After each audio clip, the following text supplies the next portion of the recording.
raid, bombshell allegation. How do you feel, Mr. Trump? Did the FBI search through Melania's closet? As the former president pleads the fifth at his deposition. Then, miracle on the freeway. Oh, plane crash. Skidding through traffic after crashing on the highway. The pilot says when he began having engine trouble, there was only one place he could go.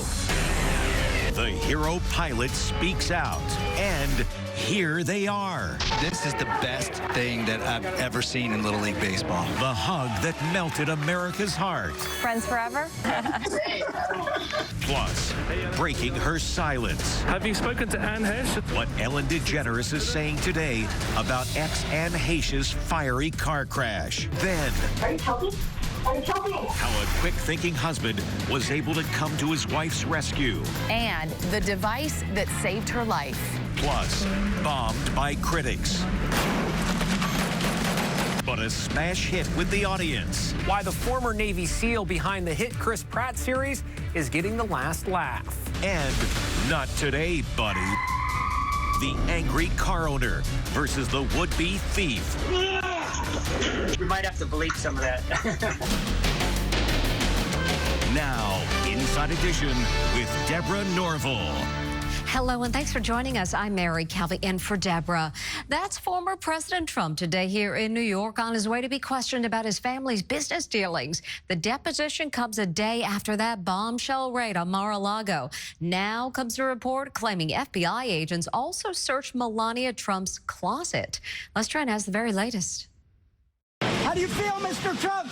Donald Trump took the fifth today, refusing to answer questions under oath about his business practices. Former President Trump was driven in a motorcade through rush hour traffic to the office of New York's Attorney General about 7 miles away.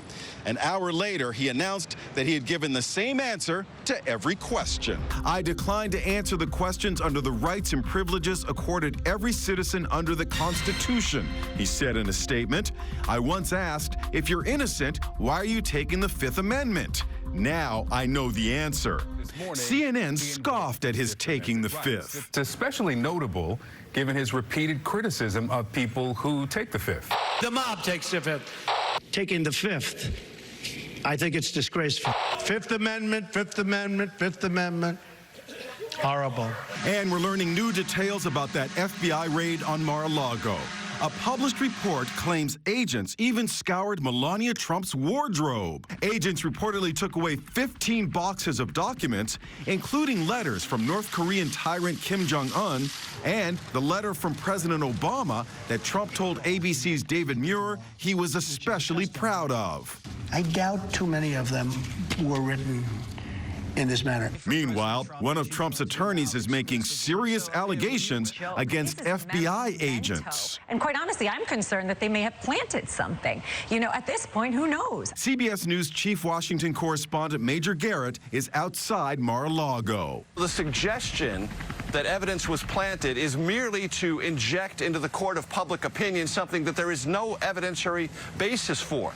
But it increases the sense of political division and the sense of political animosity that Trump supporters have to anyone investigating former President Trump. Many people believe that this raid could not have been just about documents and that it is somehow related to January 6th. One would have to assume that for the Justice Department to take this step without precedent in American history, it has to be about something more than just a disagreement about the handling of presidential records. The Fuhrer is a boon to the late-night comics. I feel bad for those agents. Sir, I finished searching the cabinet full of empty chicken buckets. Where should I go next? Please don't say the bathroom. Please don't say the bathroom. Please don't say the bathroom. In the wake of the raid, FBI agents as well as U.S. Attorney General Merrick Garland and FBI Director Chris Wray are getting death threats online. There are reportedly discussions underway to increase their security.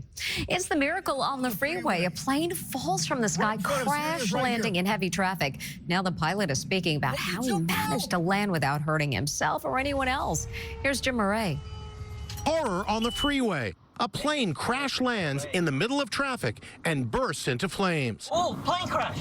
In slow motion, you see the plane hit, missing cars by inches. The wings buckle, the plane spins around and catches fire. Responding to a plane crash on the freeway. The pilot was on a lunchtime pleasure flight with a passenger when he says he began having engine trouble. There was only one place he could go, the 91 freeway.